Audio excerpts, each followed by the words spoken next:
you like this video, click like. If you want to continue to follow our adventure, hit subscribe. Your support would be greatly appreciated.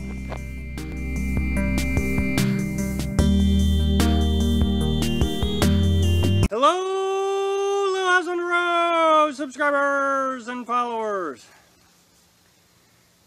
There's a sad fact to some of the National Forest campgrounds, free campgrounds. Well, actually there's two, and I'm going to cover each one of these. We are at Hawk Campground in George Washington National Forest in northeast West Virginia, and it is quite apparent that nobody is camping here. There are 15 campsites. There are 15 campsites here, and I think there's 3 people here. And throughout the week, there's only 2. One, us, and one other. And as a result, it really does appear that the National Forest Service doesn't maintain this campsite quite as well as some of the others, and I'll talk about some of the others in a minute. And it makes sense why. If nobody's using it, why take care of it? Look, you pull into this park, and there's a sign from, I know it was at least the 1970s, it might have been the 1980s, Woodsy the Owl. I don't know who remembers Woodsy the Owl, but Woodsy is, he was a campaign thing for National Forest back in the 70s. I remember it as a kid, and it was don't pollute, or give a hoot, don't pollute. Yeah, that was it. Give a hoot, don't pollute. And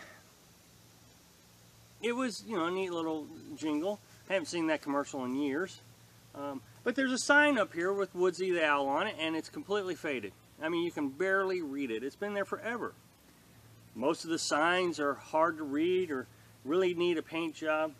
The vaulted toilet has not, you know, I think a lot of the National Forests have went to a newer style vaulted toilet.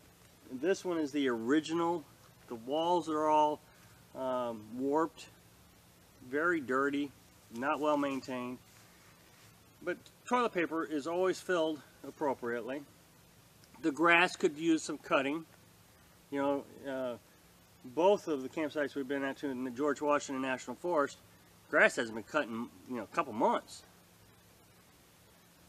And so, but you go to the paid sites, and everything's immaculate, taken well care of. Well, I think, and this is just my opinion, I haven't researched or anything, but it's my opinion that when they wrote the laws about National Forest, that they probably said they have to maintain or keep open free campsites. It's really a shame, because this campsite is so nice. I mean, if you look behind me, I don't know if you can see it, but this is a flat spot where you can park your camper. It is big enough to hold a tractor trailer. I don't know how big it is, 70 feet? I mean, it's ridiculous. It is incredibly nice. Rock wall partitions here. It's awesome. And then you have a little tent spot over here. Then you put your tent. It's flat and all graveled out, but it's just not taken care of. Went to a campsite yesterday, and the fire pit, the fire rings, you know, they're falling apart. Well, that particular one used to have a grill over it, but they took the grills out. I guess they got old and they just didn't replace them. Picnic tables, decrepit, falling apart. You know, you wonder if they're safe. And I know somebody's going to say, well, it's the government. Of course they're safe. That's fine, but they're still in bad shape.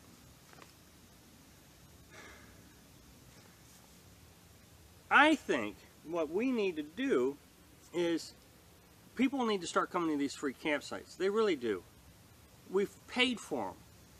And I think if people started coming to these campsites, the National Forest Service would come out and take care of it more often.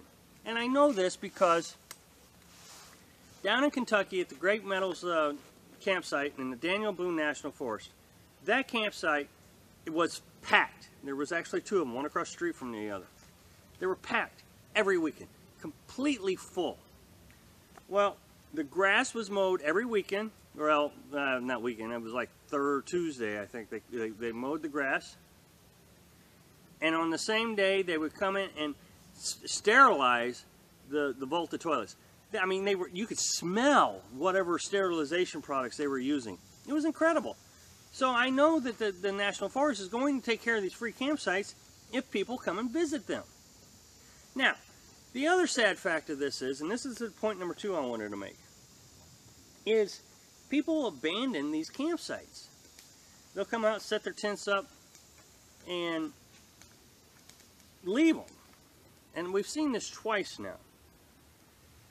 Well, since the Forest Ranger or Forest Service doesn't come around very often, they don't notice that this tent has been here time after time after time when they come around. Because literally, they're coming in, changing the toilet paper, and off they go. They don't look. I mean, I've watched them. They just drive off. So, we got here, and I got pictures of this. We got here, they left their tent there.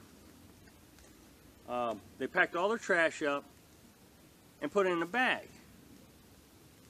Well, we know what happened. I mean, we're pretty confident we know what happened. I mean, they even left their clothes in the tent with the door on the tent wide open. I think they got mice. I think they had trash in the tent and mice came in. So they just left everything. They did pack all the trash into a trash can, but then they just left it on the ground and the animals came, busted it all open. So, you know, we live here, we're in bear country. And I've already said in one of the videos before, and I'll put that link right here about bears, that a fed bear is a dead bear. Well, this trash had diapers in it, food, soda, everything. Who's to say a bear didn't come up and eat that? And now, does that mean that bear is a dead bear? So, what can we do to solve these problems where these free campsites are better maintained and people don't come? Well, here's another example. Down in Florida, and I don't know if this is a true story, this is just what I was told, so I'm going to go with it for a minute, but let's just assume it is true. That one of the national forests in Florida has become, the rangers have been overwhelmed at trying to get the meth producers out of it. That's terrible. If people would just come and camp at it, the meth producers wouldn't even come around. They wouldn't want to be exposed. So, okay, so now let's see what we can do to fix this. Well, what Carolyn and I did about the abandoned tent, and we went over there and picked up the trash. Now, we had a shovel, and we took all the things that we could burn, the food items, the paper items, and we burned them. Everything else we put in a plastic bag and we got out of here. Now, what can you do about the abandoned tent? Well, we know exactly what you can do because we did it. We called the Forest Service and they come out and they took care of the tent. They just packed it up and took it away. And the reason I'm bringing this up is I see so many tent campers going over to the paid sites, paying 20 bucks and getting the same service that they could get here. Well, what is it over the paid site that you have to have for a weekend of camping? A shower? Okay, I'm going to save you some money here. Here's what you need to do. Go get yourself a shower tent, and then go get yourself, if you don't like our setup with the hose and all that, that's fine. You're a tent camper. Go get yourself a solar shower bag. And then you can take showers in your shower tent with this solar shower bag. And you got shower. Look, this place even has water. You can hand pump the water. So you got everything you need, and you didn't have to pay that money. So let's say you spend 60 bucks. What is that? 6 camping trips and it's paid for? So, you know, you're going to come out ahead in 6 camping trips. And it's free. Good family, wholesome fun. So I think there's the solution for both issues. Call the Forest Service, make sure they come out and take care of the abandoned sites, pick up the trash, so the animals don't come around. You have to kill all the bears. That'd be terrible. I mean, I saw a bear. It was my moment. I loved seeing that bear. I've never seen a bear. So, no, I don't want to kill the bears. And then just come out here and camp. Come to these free sites. Stop going to those overrated paid sites. These things are great, and we've already paid for them through tax dollars. So, well, thanks for watching. Be sure to subscribe. Quick like if you like the video. And happy travels.